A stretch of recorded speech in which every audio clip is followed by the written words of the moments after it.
classes to do that with. And so the professor put out a challenge. He said this will probably be the hardest assignment for anybody, but he has had each of us to do a presentation on a particular philosopher. And so he said this is, to do this person is probably the hardest. So I understand if nobody wants to do this, but on Immanuel Kant, whose language is very difficult, and if you've ever read Kant, you know what I mean. And so I decided to take the challenge. And so with great gusto, I read and pored over everything that I could of what he had written, which was a whole bunch. And so I had to go to other sources and such to try to figure out what he was actually saying, because a lot of it was above my head at the time. But I decided I was going to make this, it was either going to be my death or my life for this particular course. And so I put everything I could into it. And so I gave the presentation, had a question and answer afterwards. And later, after everybody had left, he said, "Brett, stay here for a minute, I want to say something to you." Still remember this, like it was yesterday. He said, "Brett, I want to tell you that is the best presentation I've ever heard on Kant." And I'm including graduate students and professors in this list. And I was simply shocked and amazed, because I knew how much effort I had put into it. Apparently he knew how much effort I had put into it as well. But it was, I can't tell you how encouraging that was for me as a student. I think I was maybe a sophomore in college, in which that's a time in which you're looking for your identity anyway. And so those encouraging words to me, I still remember them like they were yesterday, because it was just so powerful that he had encouraging words to say. Others. If you don't speak up, I'll have to tell another one. Yes. Okay, so this is maybe like a weird one, but when I was in 8th grade, we had a really kooky social studies teacher who liked to do social experiments, and at the end of the year, she decided to pull each student out one by one in the hallway. And the idea was that she was supposed to tell you some of her observations about you personally during the year. And so one of the things that she told me out in the hallway was that she thought it was really brave that sometimes I wore overalls to school. And so, I mean, first of all, I didn't exactly know what she meant at that time, I guess, but later on I realized that she meant like that sometimes I just didn't care what people thought, and I just did what I wanted to do, and then that could be an asset. So I think about that sometimes. Thank you for being you. Others. Well, we've at least got a glimmer of what words can mean to us. And even for those of you who didn't speak, you know what it means for somebody to say either a positive word or a negative word. The reading that we just had from James, James wants us to be aware of the power of words.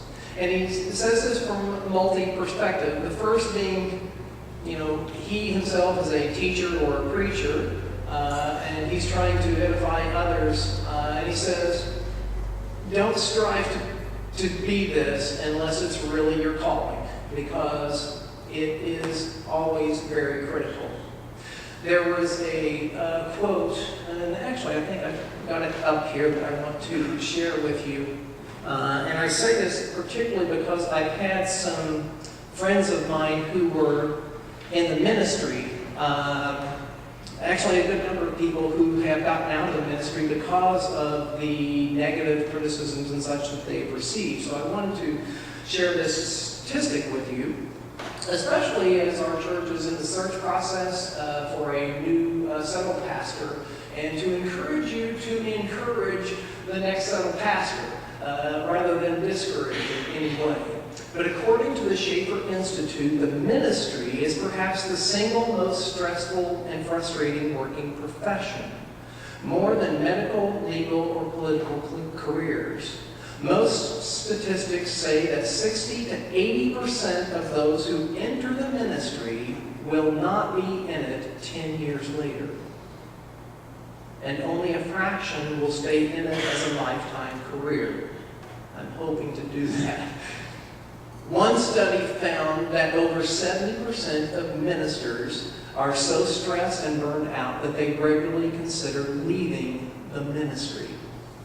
And I say this with reflection on James' words, who knew this 2 millennia ago. That if you put yourself in a position as a teacher or a preacher, you're more susceptible to criticism than are most other folks. Everybody's got something to say, and oftentimes it isn't always a positive thing. So he encourages those of his listeners to remind them that we all make mistakes. When we recognize that we all make mistakes, we tend to be a little more empathetic towards those who make them as well. And that's one of the things in which I think is part of Christian maturity, is that we recognize that if someone messes up, it's not the end of the world. It's just something that happens, and we are supposed to be there for each other. Ask yourself in your own life, those who have had the most positive effect on you. Is it those who were always critical of you, or who berated you for what you did or you didn't do right? Or was it those who encouraged you, knowing full well that you probably didn't do your best, or maybe you made an error in the same way, but they still encouraged you anyway? Which makes the most positive difference in your life? I don't have to answer that, because I already know the answer to that. And you know the answer to that. And yet somehow we get into our minds that it's okay for us to be critical of other people. James is saying in this passage that to be critical of other people, not a good idea, and certainly not in the spirit of Christ. Now, we know that Jesus, as well as many of the prophets, criticized actions that people took, especially if they were unjust actions towards somebody. But that's not the same thing as actually criticizing the person themselves. In Jesus' words, as well as the prophets, he believed that people could change, that they weren't that negative in and of themselves, that they had been created in the image of God to choose love over hate, to choose encouragement over discouragement. And he knows that each of us are capable of that. And so what James is saying here is, look, yes, if you're going to be a teacher, know that you're going to get more than most people are. But that doesn't justify it to begin with.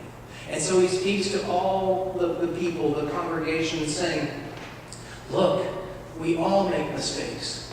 Let up on each other. It's not so important that you share what is negative about somebody. Instead, see how you can change that and turn that around. He says that the tongue is a fire that can burn down an entire forest. And we all know that just from a single spark, an entire forest, thousands, hundreds of thousands of acres, can be destroyed by one tiny spark. And the same is true of negativity and speaking critically towards others. You don't know how far that will go. And sometimes you may think, well, I'm just directing it towards this one person. But if you're directing it towards one person, you have to recognize that person is in relationship to other people. And those people are going to have the adverse effects of that. I have noticed in my ministry, over 33 years now in ministry, that there has not been a church I've ever served in which I haven't heard some negativity of someone towards someone in the church. Not one.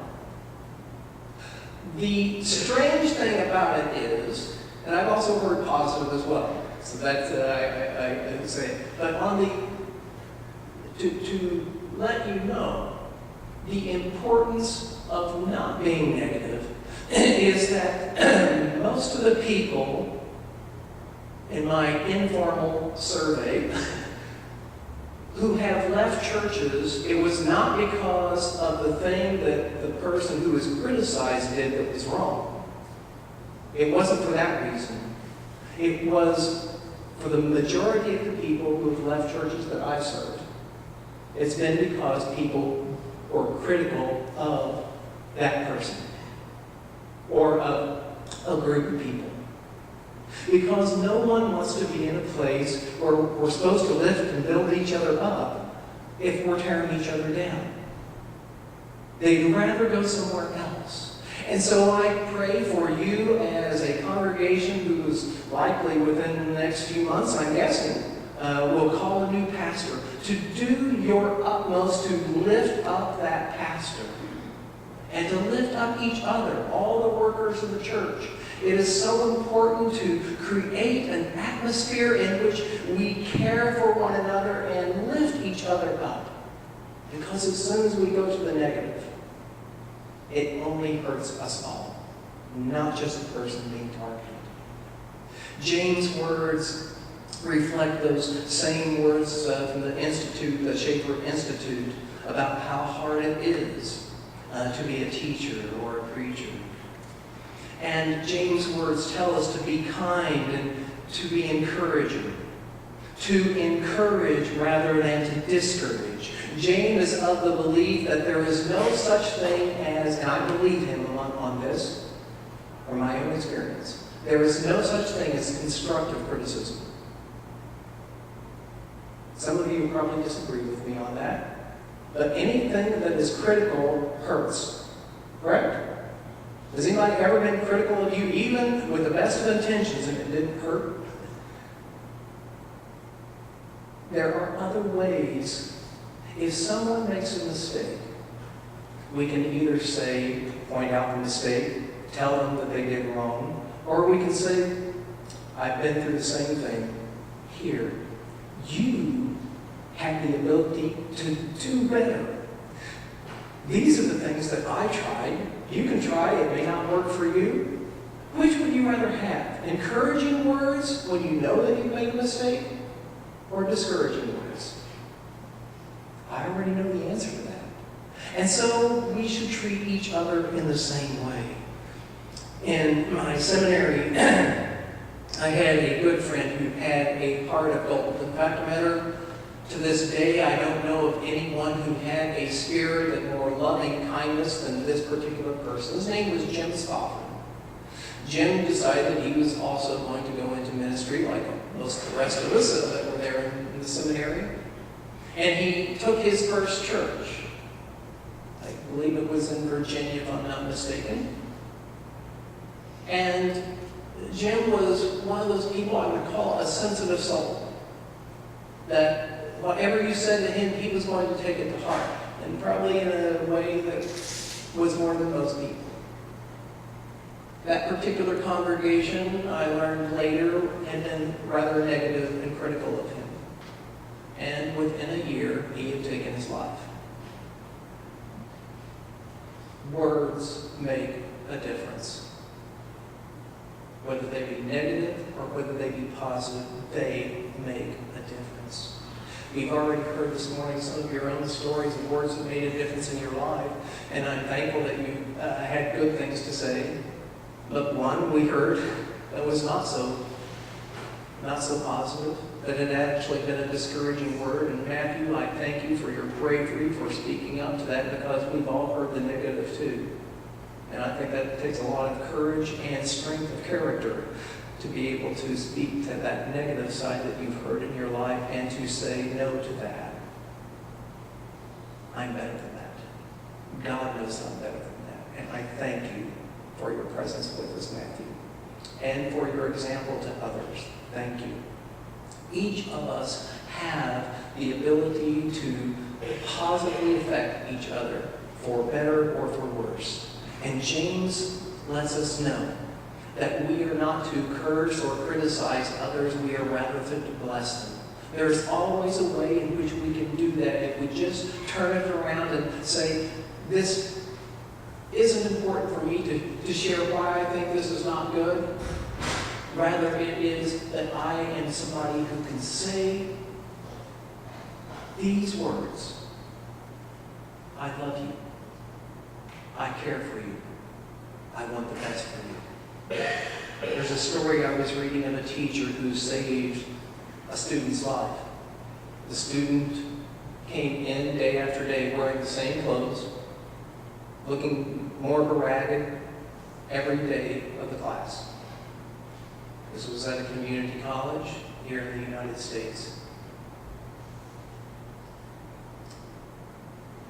The teacher decided to try to spend a little bit more time with this student to encourage, and occasionally even got close to having the student smile.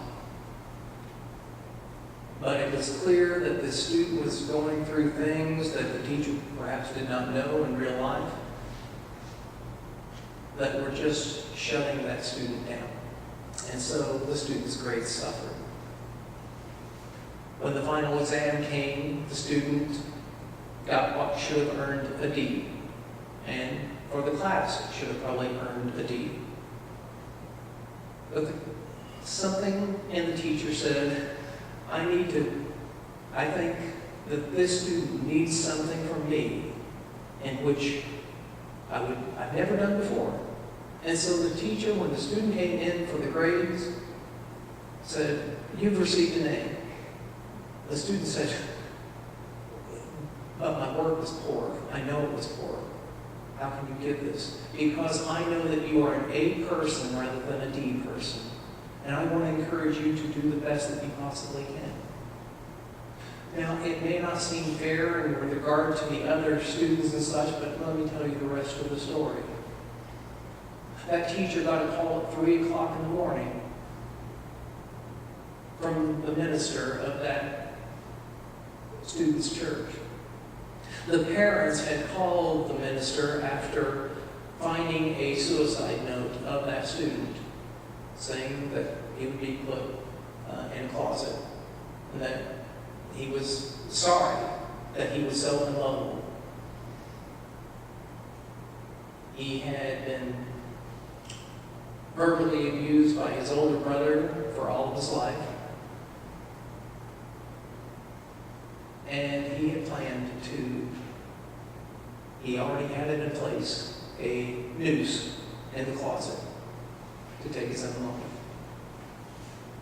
The minister was calling to say to the teacher, you stopped that suicide from happening. Your words. And he said that it was most important that he heard that you said you loved him. This is a teacher to a student. Oftentimes would say that's inappropriate. But the teacher felt this is, for this student, the thing I need to do. And she was right. Because it was the first time that he had ever heard those words from anyone.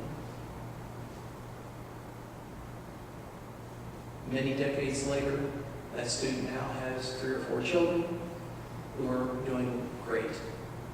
And the student has a life which he can be proud of because of one teacher's words. We each have that ability to affect other people's lives by what we say, for good or for ill. So much ill had been in his life. But the one teacher who said something positive, I love you, that made all the difference in the world. Go into the world and let your words be powerful for good. Amen.